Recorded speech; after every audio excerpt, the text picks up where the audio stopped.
আমরা সিরাজগঞ্জবাসীর ব্যানারে সিরাজগঞ্জ জেলা বিএনপির সংগ্রামী সাধারণ সম্পাদক সাইদুর রহমান বাচ্চুকে নেতৃত্বে দেখতে চেয়ে মিছিল করেছেন লক্ষাধিক নারী।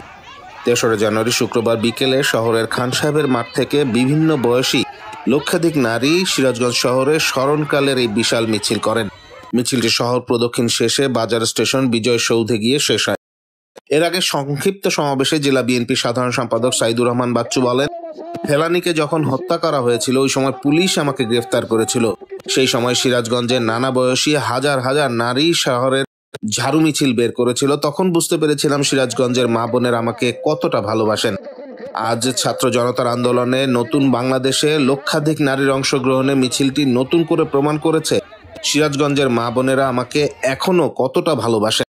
তিনি বলেন, শহীদ প্রেসিডেন্ট জিয়াউর রহমানের আদর্শে রাজনীতির মাধ্যমে সিরাজগঞ্জের মা বোনের পাশে থেকে সেবা করার অঙ্গীকার করছি।